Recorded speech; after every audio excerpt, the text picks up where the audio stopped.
माऊलींचा विश्वाला अमृत ठेवा, जगत कल्याणाचे पसायदान देणारी ज्ञानेश्वरी. तत्त्वज्ञान, काव्य आणि आत्मभूमीत यांचा झालेला अद्भुत त्रिवेणी संगम, तसेच पसायदानाचे अक्षय वैभव देणारे ज्ञानेश्वरीची जयंती आहे. वारकरी संप्रदायाचे आधारस्तंभ मानले जाणारे सर्वश्रेष्ठ संत ज्ञानेश्वर यांनी गीतेवर रचलेली टीका म्हणजे ज्ञानेश्वरी. भाद्रपद वद्य षष्ठी ही ज्ञानेश्वरीची जयंती मानली जाते. शके 1212 किंवा इसवी सन 1290 गोदावरीच्या काठी नेवासे येथे श्री महालसा मंदिरात एका खांबाला टेकून ज्ञानेश्वरांनी ज्ञानेश्वरी सांगितली असे म्हटले जाते. भावार्थ दीपिका, ज्ञानदेवी अशी या ग्रंथाची पर्यायी नावे होत. स्वतः ज्ञानेश्वरांनी या ग्रंथाचे नामकरण केलेच नाही. संत नामदेवांनी या ग्रंथाचा उल्लेख ज्ञानदेवी, ज्ञानेश्वरी आणि गीताटिका अशा 3 नावांनी केलेला आहे. त्यामुळे ज्ञानदेवांची व ज्ञानेश्वरांची ती ज्ञानेश्वरी व ज्ञानदेवांची ती ज्ञानदेवी अशी नावे पुढीलांनी रूढ केली असावीत असे सांगितले जाते. ज्ञानेश्वरीतील पसायदान ही एक उत्कट प्रार्थना आहे. विश्वात्मक देवाला म्हणजेच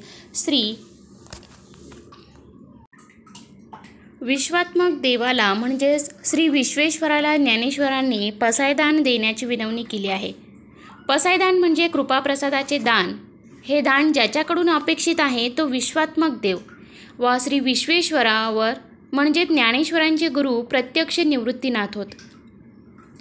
ज्ञानेश्वरीच्या 18व्या अध्यायाच्या अखेरीस ज्ञानेश्वरांचे पसायदान म्हणजे प्रसाददान किंवा कृपेचे दान असून ज्ञानेश्वरी हा एक वाग्यज्ञ होता. या वाग्यज्ञाने विश्वात्मक देव संतुष्ट व्हावा आणि त्याने मला पसायदान द्यावे अशी प्रार्थना ज्ञानेश्वरांनी केलेली आहे. पसायदानात विश्वात्मक देव विश्वेश्वराव या शब्दांनी ज्ञानेश्वरांनी त्यांचे गुरु निवृत्तीनाथ यांचा निर्देश केला आहे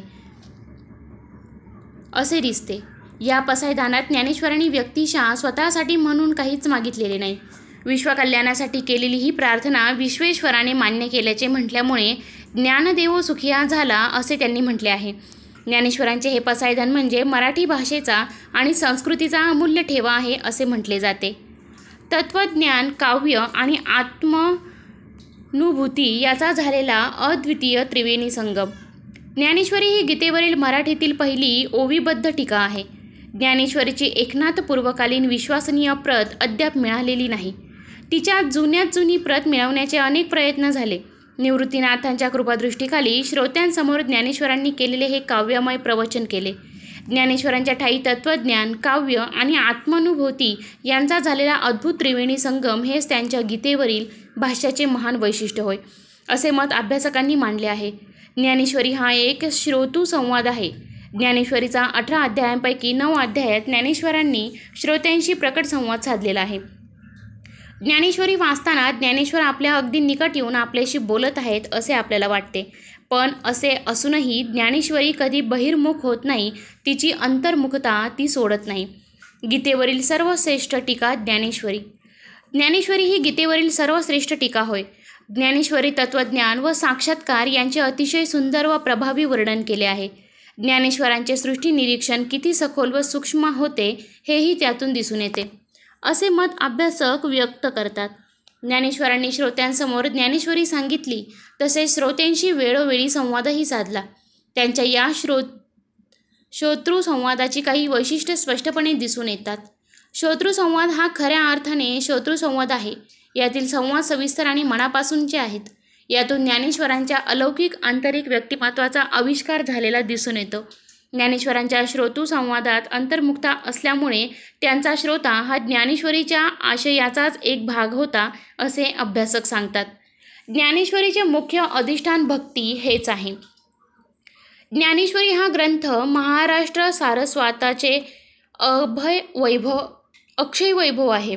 ज्ञानेश्वरी ही केवळ भगवद्गीतेची टीका नाही तर प्राकृत वाणीचा अलंकार घेऊन गीता तत्वांचे विस्तृत भाष्य ज्ञानदेवांच्या प्रतिभा सामर्थ्याने आणि सखोल तत्वचिंतनाने विस्तारले आहे.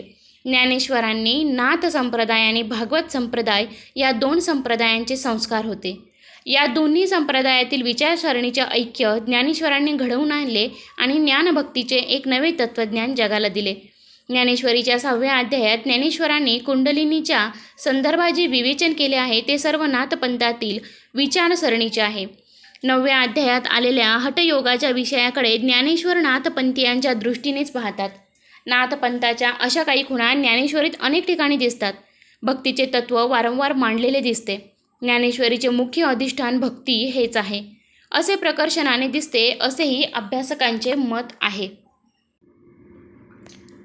संत एकनाथ महाराजांनी शुद्ध केली ज्ञानेश्वरीची प्रत. काव्य, भाषा, 64, प्रासादिकता, व्यावहारिक दृष्टांत, सिद्धांत, रसाळता आणि तत्त्वचिंतन या सर्वच भूमिकेतून ज्ञानेश्वरी हा ग्रंथ महाराष्ट्र सारस्वतात आणि मराठी लोकजीवनातही शिखरावर जाऊन बसला आहे. ज्ञानेश्वरीत एकूण 18 अध्याय आहेत. गीतेच्या 700 श्लोकांवर ज्ञानेश्वरी विस्तारपूर्वक 9033 ओव्या लिहिल्या आहेत.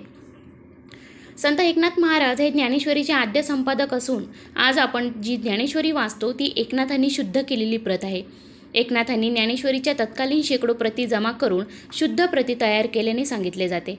ज्ञानेश्वरीच्या जुन्या प्रती शोधून काढून त्यांच्यावर अनेकांनी संशोधन केले आहे. गीतेवरील विषयाबरोबरच ज्ञानदेवांच्या स्वयंप्रज्ञेने व विविधांगी चिंतनाने ज्ञानेश्वरी नटली आहे. अर्जुन विषाद, निष्काम कर्मयोगी, स्थितप्रलज्ञ क्षण, कर्मसन्यास आणि नैष्कर्म्य अवस्था, ज्ञानयोग, ज्ञानविज्ञान, ब्रह्म अध्यात्म आणि कर्म अधिभूत, अधिदैवत आणि अधियज्ञ, समग्र, भक्तिदर्शन, ज्ञानी भक्त, विश्वरूपाचा आविष्कार, ज्ञानाची लक्षणे, ज्ञेय परब्रह्म, भगवंताच्या विभूती आणि शेवटी ज्ञानदेवांनी सद्गुरू निवृत्तीनाथांजवळ विश्वात्मक देवाकडे मागितलेले पसायदान या अंतरंग दर्शनांनी ज्ञानेश्वरी स्वयंपूर्ण असल्याचे म्हटले जाते. तर मित्रांनो, व्हिडिओ कसा वाटला कमेंट करून नक्की कळवा. आणि ज्ञानेश्वरी हा आपला अध्याय जो ज्ञानेश्वर माऊलींचा जो आपली ज्ञानेश्वरी आहे जी महाराजांनी लिहिलेली ती माऊलींनी जो विश्वाला जो अमृत ठेवा दिलेला आहे, या जगत कल्याणाचे पसायदान त्या ज्ञानेश्वरांनी दिलेले आहे.